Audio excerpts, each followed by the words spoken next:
பார்த்தீங்கன்னா நாட்டுக்கோழி குழம்பு. நாட்டுக்கோழி குழம்பு எப்படி சமைக்கலாம், அதுவும் ஈஸியாக சூப்பராக சமைக்கலான்றத பார்க்கலாம் வாங்க. 1 கிலோ கோழிக்கறி தான் இன்றைக்கி எடுத்திருக்கேன். அதை சுத்தமாக அழகாக கழுவி க்ளீன் பண்ணி வச்சுருக்கேன். இப்போது சமைக்கலாம். ஃபஸ்ட்டு வாணலில் எடுத்துக்கலாம்.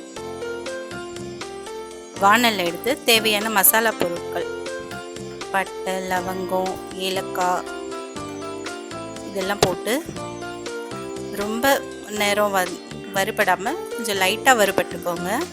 ஆல்ரெடி அதான் ட்ரையாக தான் இருக்கும். கொஞ்சம் லைட்டாக நம்ம மிக்சியில் அரைக்கிறதுக்கு. அது கூட 1 ஸ்பூன் பெருஞ்சீரகம் ஆட் பண்ணிக்கிறேன்.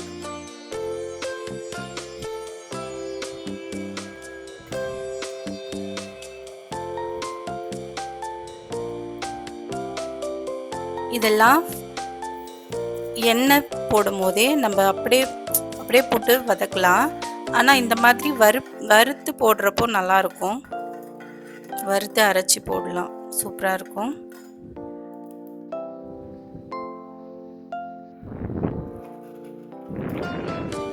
மறுபடியும் வாணலில் வச்சுட்டு 1 ஸ்பூன் மிளகு ஜீரகம் போட்டு ஃபஸ்ட்டு மிளகு போட்டு வறுத்துக்கோங்க. அதுக்கப்புறம் ஜீரகம் போட்டுக்கோங்க. அதுவும் லைட்டாக வறுபட்டால் போதும். அதுவும் அரைக்க தான் போகிறோம் மிக்சியில்.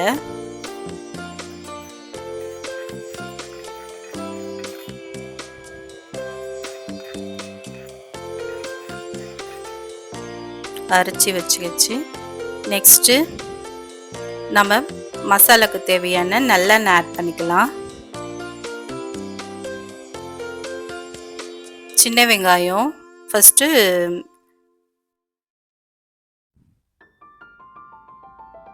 ஊற வச்சு கசகசா அரைச்சிக்கிறதா இருந்தால் அரைச்சிக்கலாம். நான் ஊற வைக்கல, எண்ணெயில் ஆட் பண்ணிக்கிறேன். ஒரு 1/2 ஸ்பூன் கசகசா எண்ணெயில் போட்டு பொரிச்சிக்கலாம். அதுக்கடுத்து சின்ன வெங்காயம் தேவையான அளவு சின்ன வெங்காயம் ஆட் பண்ணிக்கலாம். சின்ன வெங்காயம் நான் அரைக்க தான் போகிறேன், அதனால் முழுசாக போட்டிருக்கேன்.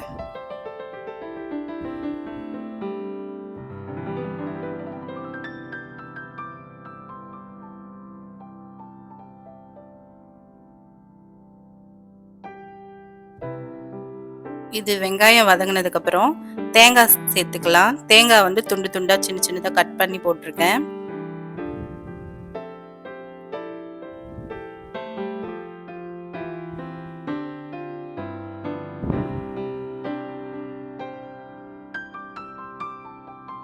இது கூட கொத்தமல்லி, புதினா ஆட் பண்ணிக்கிறேன்.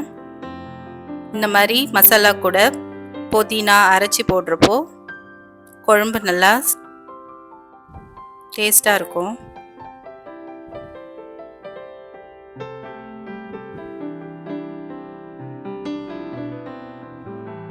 வதக்கியாச்சு, இதை அரைச்சி எடுத்துக்கலாம்.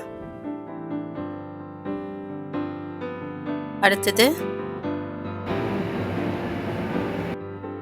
வாணலில் வச்சுக்கலாம்.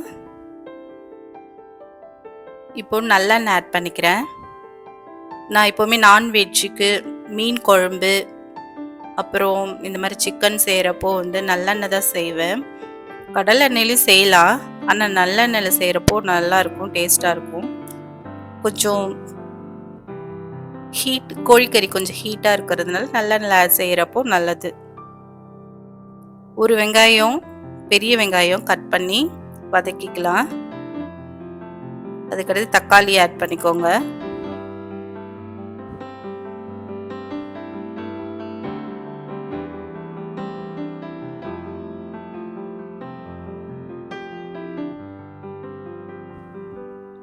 கருவேப்பிலை,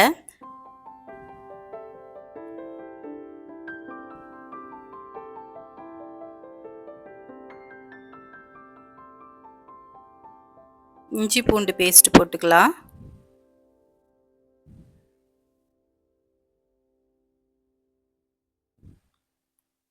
அதுக்கப்புறம் நம்ம அரைச்சி வச்சிருந்த மசாலா இருக்குல்ல, பட்டை, லவங்கம், ஏலக்காய் அதெல்லாம் அந்த பவுடர் ஆட் பண்ணிக்கலாம்.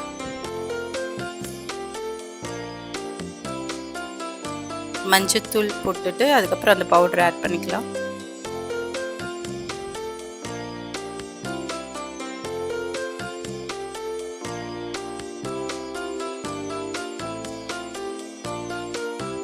அப்படியே போடலாம் எண்ணெயில், இருந்தாலும் அந்தளவுக்கு ஸ்மெல் வந்து வராது. இந்த மாதிரி அரைச்சி பவுடராக போடுறப்போ நல்லா குழம்பு ஸ்மெல்லாக நல்லாயிருக்கும், மசாலா ஸ்மெல்லு. கறி ஆட் பண்ணிக்கலாம்.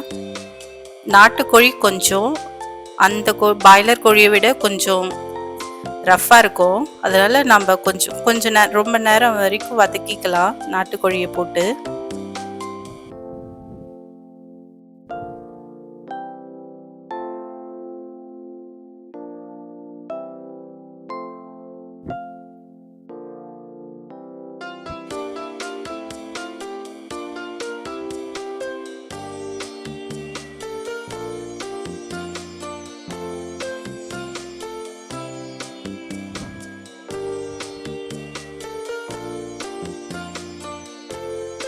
இப்போ ஒன்று ஒன்றா கறிக்கு தேவையான பொருளை ஆட் பண்ணிக்கலாம்.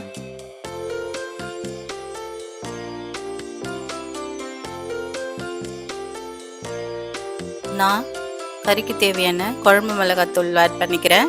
நீங்கள் தனியாத்தூள் இந்த மாதிரி தனித்தனியாக ஆட் பண்ணுறவங்களா இருந்தால் குழம்புக்கு தேவையான பொருள் போட்டு ஆட் பண்ணிக்கோங்க. நான் எப்போவுமே வந்து எந்த குழம்பு வச்சாலும் குழம்பு தூள் தான் ஆட் பண்ணுவேன்.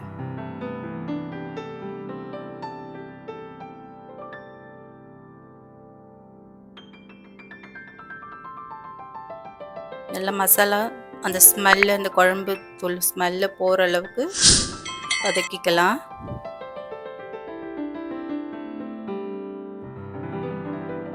தேவையான அளவு நமக்கு எவ்வளோ குழம்பு தேவையோ அதளவுக்கு தண்ணி ஆட் பண்ணிக்கலாம். எனக்கு தேவையான அளவு நான் தண்ணி ஆட் பண்ணிக்கிறேன். அதுக்கப்புறம் உப்பு, குழம்பு தூள் எல்லாம் பார்த்து சரி பார்த்து ஆட் பண்ணிக்கோங்க.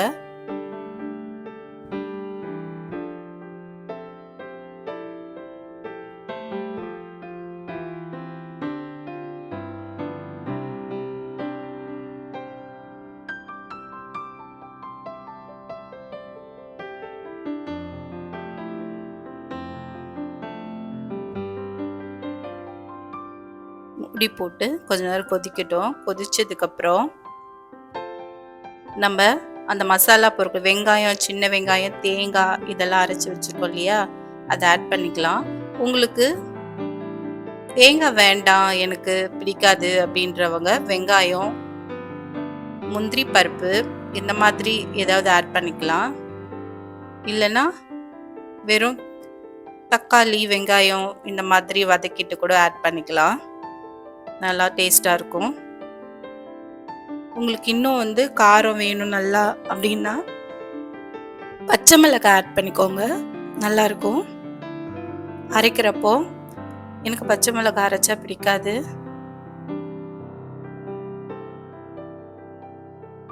யாருக்கு யாருக்கு எப்படி காரம் தேவையோ அந்த மாதிரி அவங்க ஆட் பண்ணிக்கிட்டா போதும். கொஞ்ச நேரம் உப்பு போட்டு உப்பு சரியா இருக்கான்னு பார்த்துக்கோங்க.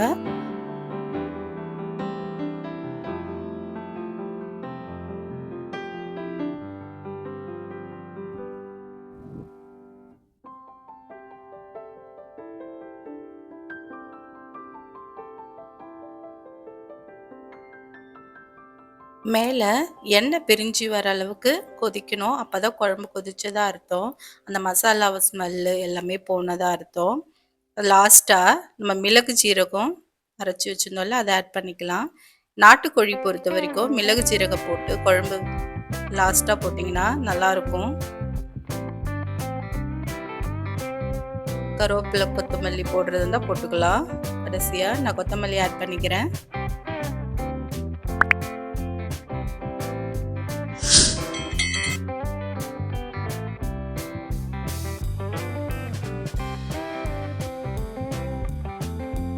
இப்போ ஒரு 5 மினிட்ஸ் போட்டு தட்டு போட்டு மூடி வைக்கலாம். கொதிக்கட்டும் குழம்பு. ஆல்ரெடி குழம்பு கொதிச்சிருச்சு, கொஞ்ச நேரம் கொதிச்சா போதும்.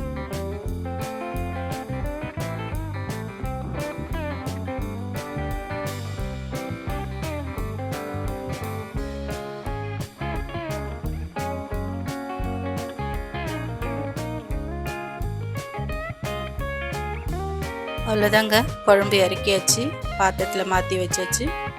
இப்போ குழம்பு எப்படி இருக்குது டேஸ்ட் பண்ணி பார்க்கலாம்.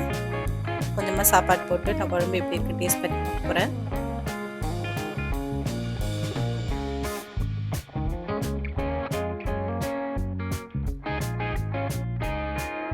குழம்பு நல்லா இருக்குது, டேஸ்ட்டாக இருக்குது. நீங்களும் இது மாதிரி